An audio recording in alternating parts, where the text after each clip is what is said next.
Hey, you guys, it's me, Kianna, coming at you. And I'm coming at you because I wanted to talk about some things with you guys. You guys know I am sharing my journey, and we're getting closer and closer to the date of my gastric sleeve surgery, and that's scheduled for December the 10th. Um, besides excited, you guys, I also told you guys about it's so much preparation for it. Um, by me being a mother, and my husband, of course, going with me. And we're going basically for half a month to Mexico. Um, it's so much that needs to be done. Of course, naturally, my mother and also Nene's grandmother, other grandmother, is going to come here and take care of the children. I have to cook because I want them to have certain meals, of course, naturally, as if I was here. Um, there's, awning clothes up for um, almost 2 weeks. Um, it's just a lot of preparation. And that's just the standpoint of others. Then we're going to get on the preparations for ourselves. It's a lot of mental prepping. Um, if you have a relationship with Christ, there's a lot of deep prayer, deep thought, deep meditation. Um, there's also the aspect of researching so that you can be aware of what can happen. The positive, the pros, the cons, all of that kind of stuff. You want to try to be aware. That way, if things arise, even if it's good things, um, you're somewhat in a know of it. You understand what I'm saying? And some things just happen. Some things, you can't try to research and get all the information. Some things you just are not going to know until it happens. But you want to try to know as much as possible. And that's just how I am with anything I embark on. You guys know that. So so with knowing that, you guys, it's just a lot of things that I'm doing, right now.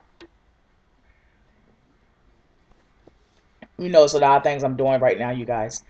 And it's just a lot. It's a lot. I just want you guys, whether you are about to embark on this, whether you're thinking about embarking on this, there's a lot of prepping. Um and it's funny because not many understand that it's sort of like being in rehab. It really is. I know a lot of people aren't going to say this. I know a lot of people are going to, because nobody wants to be compared to a crackhead junkie. Nobody wants to be compared to that. That's not a positive in any way, shape, or form. So nobody wants to have their issue related or affiliated with something such as being a drug addict or something, as if one is better than the other.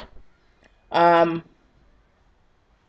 but this is the thing that I found.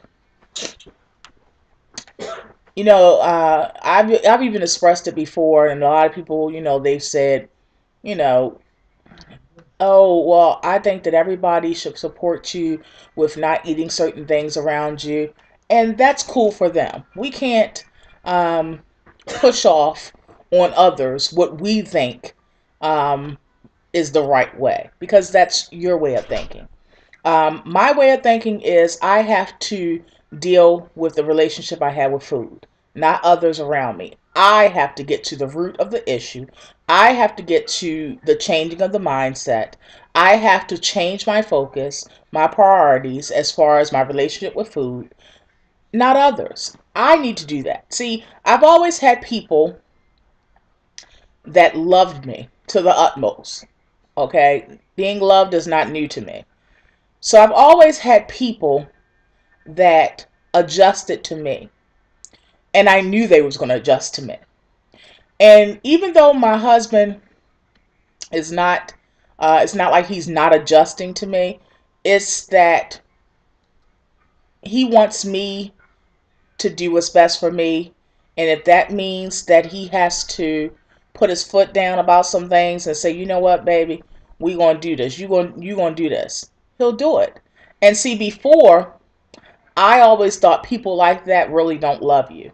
I always thought, oh, you only love me if you roll with everything I say. You only love me if you cater to me in this area. You only love me if you give in all the time. Yeah, I was that spoiled. And I still am because he still does it. But he also um, handles our relationship like a grown man. And I say that because um, grown love knows how to nurture you as well as encourage and push you. But they also know how to cradle you when it's needed. You understand what I'm saying? You grown women out there, y'all get what I'm saying. And I've had relationships before where people, they were grown, but they didn't love me like a grown man. You understand what I'm saying? I'm trying to explain myself, you guys. But that's just how I feel. They had a young love mentality, which is, I'm going to give her everything she wants. I'm going to give in because I love her. That's what you do when you love somebody. And you do those things. But again, you find the balance. A grown man knows how to find the balance. And what he does is he hasn't changed all of his eating habits. We haven't gotten rid of all the foods that I can't eat in my home. Because guess what? When I ride past Taco Bell is not going to move for Kianna. Taco Bell is going to stay there. And guess what? Right down the street from Taco Bell is going to be a Popeyes. On the left side of that is going to be a pizzeria. On the right side is going to be the chicken wing spot. And then down the street is going to be McDonald's. Guess what? None of those things are going to move for Kianna. I don't care how much Kianna says that she needs, she really needs to try to find a balance, or she really is trying, or she's trying to save her life. And those stores don't care about Kianna. So I need to find a way inside my home as well as outside of my home to find a greater or a better relationship with food than I have now, and I've had all of these years. So I don't ask, I'm very rational. I'm not, I'm not thinking irrationally. I'm very rational with knowing that it's me, not everybody around me. When I go to a person's home, I don't expect them, even if I was to stay a weekend, I don't expect them to change their lives for me, because guess what? Their issues may not be my issues. You understand what I'm saying? I need to take responsibility for me. I need to take responsibility and stand up and say, no, you can't do this for me, baby. I have to do this for me, and I'm okay with that. That took a lot for me to do. A lot. It also takes a lot for someone that wants to give you what you want, but also has to learn how to find that balance. And my husband has done that. But I'm assuming that takes a lot for them, especially when they enjoy spoiling you or catering to you. You understand what I'm saying? Because it's a process for everybody. That's where we get into how others around you can support you. Because, see, they have to learn how to do that. They have to learn. That's not something that comes easy to people that really are into giving you what you want and need and loving you. That doesn't come necessarily easy for everybody, because, see, that means that sometimes people have to redefine how they are able to love you. Sometimes, because if you're the type of person that you only think that loving you is giving in and giving you anything your heart desires, then guess what? You may have to change your definition of how to love. That's a process. That's a big step. That's a learning process. And that's something that you're doing to support the next person. That's how I run my home. That's how we run our home. Um, and I find myself feeling like I'm a junkie. I find myself feeling like I'm in rehab, because I was saying all that to say about the husband or the spouse or the mate supporting you, because a lot of people don't know this, and you'll probably be very surprised with knowing this, being that I'm such a wonderful cook. Um, and that's clear. You already know that. Um, Not to toot my own horn or anything, but I think that's pretty evident. Um, I actually don't cook that much, you guys, in my home. And you know, I am the type of person, by watching my videos for 2 years and 2 or 3 months now, you guys know that I'm the type of person where I cook all the time. And I cook very well. And for me to not do that, and my husband, who married a woman that was something that she did all the time, for him to stand up and say, I'll cook, and for him to do it quite often, um, is quite surprising to many of you. And I haven't shared that with you guys. That is one way he supports me. See, we all define support in different ways. And we all need support in different ways. And that is the support that I need. And that is the support I appreciate from him. Um, and the reason why I say I feel like I'm in rehab is because I almost have to seal myself off. I find that when I go out all the time, um, even if it's to the store or something like that, Dollar Tree, I find that I struggle more on those days. So a lot of times, you guys, whether people agree with it, whether it's something that you would choose to do, that's what you choose. But I have to do what works for me. And for me, at times I have to seal myself off. And that's just the stage I'm in. But see, this is the thing. I'm allowing myself to not feel any sort of way about these things because I have to do what works for me, and I have to do what gets me over that hurdle. And if that means sealing myself off sometimes, if that means not going in certain areas that, you know, may trigger certain feelings. For instance, if I go down to the famous Lexington Market area, which is famous for all of their wonderful foods, because I've been going there since I was little, I automatically want some Western fries and chicken wings with hot sauce, seasoned salt, and ketchup. I know the order by heart. I automatically want that. Or I automatically want some fried chicken gizzards with some hot sauce and some ketchup. It's automatic. Most people in Baltimore, it's automatic when you go down Leicester Market. So therefore, I'm not going to go down Leicester Market until I'm able to face that without a problem. Until I'm able to go down there and, yes, may have that desire and may have that thought and may struggle a little bit, but it won't be an overwhelming struggle. It won't be something that I literally, the whole time I go down there, the whole ride down there, I'm afraid. Yeah. Because guess what? That's why I said that it feels like I'm in rehab, because these are things and characteristics that you hear people that are strung out on drugs and trying to get clean, so to speak. These are things that they go through. So for me to have to go through those similar things, I'm finding myself feeling like them. Yes, our issues are different, and it's apples and oranges, but it's all still fruit. You understand what I'm saying? I hope you understood my metaphor, but or my comparison.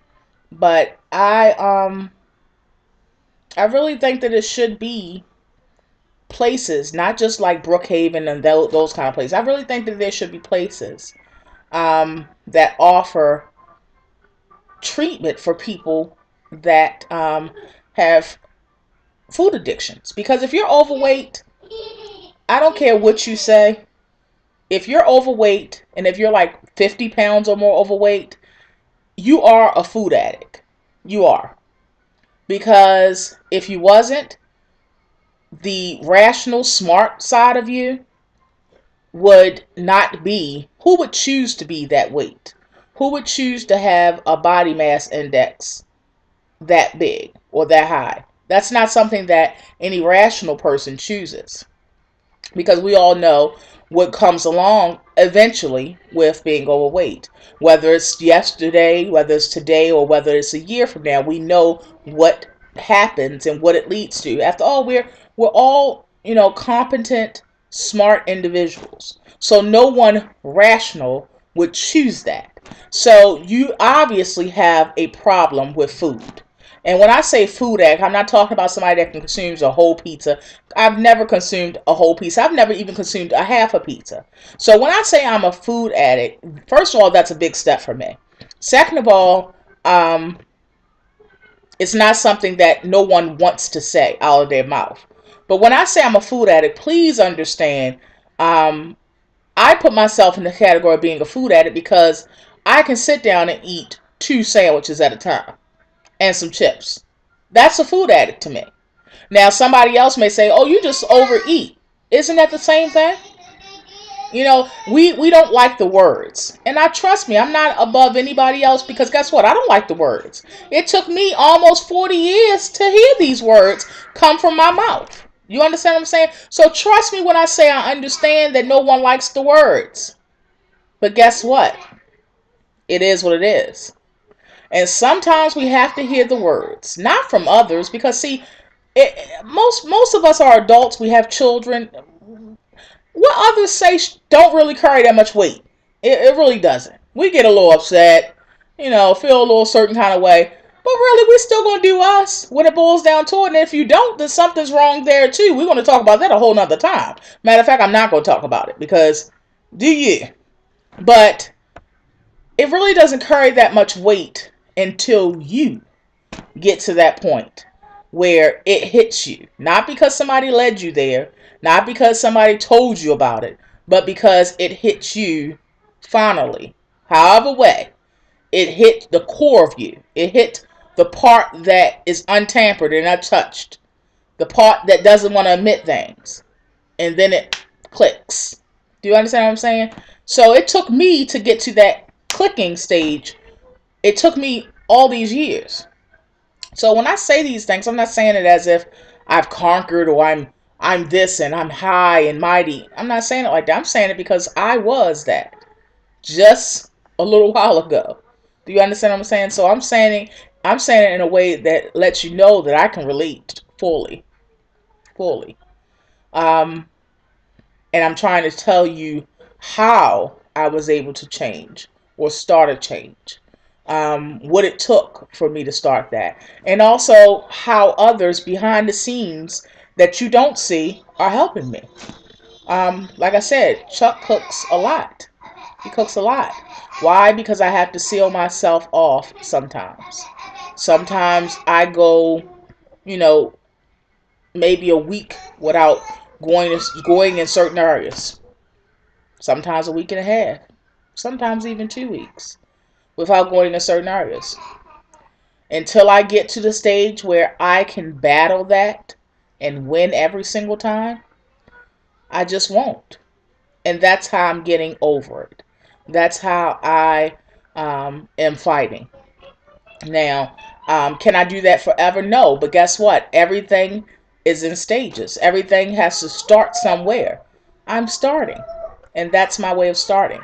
Now, eventually, next month, next week, next month, or whatever, I will be able to be better at that. But I have to, it's just, I just have to do what works for me without feeling burdened down with being judged, without explaining myself. I've given myself permission that I don't have to do that, and I won't. That's why some questions, when people ask on my comments, y'all know I'm one of those that I answer my comments. I'm not above anybody on here. You understand what I'm saying? I get a check every month from YouTube, and that's part of me getting a check. Okay? That's just how I look at it, and I just think it's rude to sit and make a video, make time for that, make time to edit it and everything, and that's one reason I don't edit.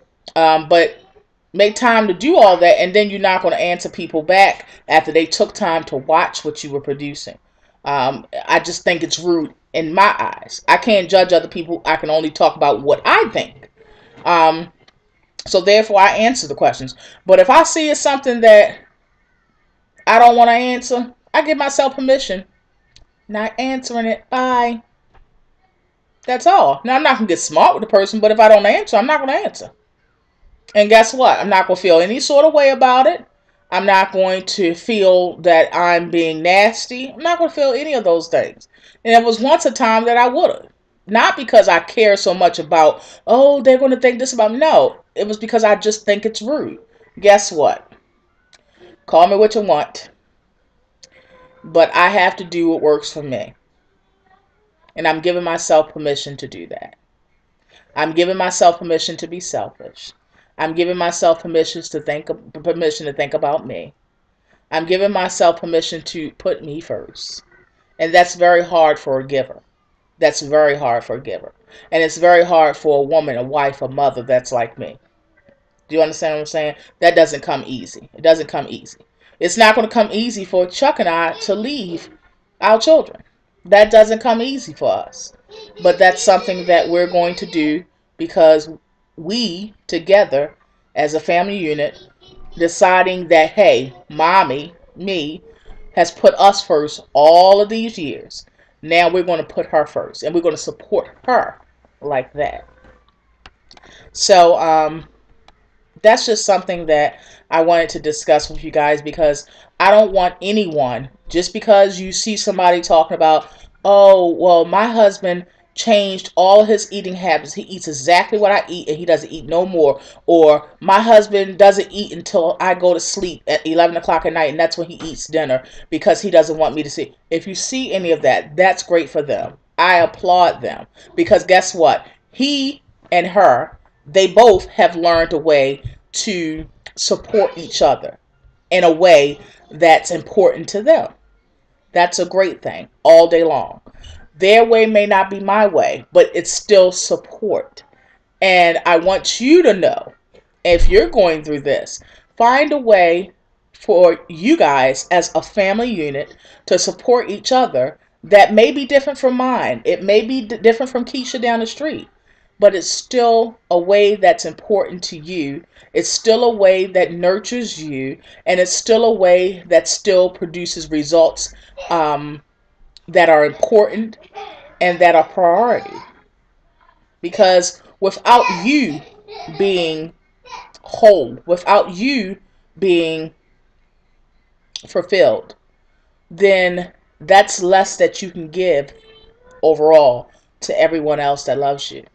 So once everybody in that all clicks with everybody, then loving you is supporting you in a way that nourishes you, that drives you, and that gets you to your goal.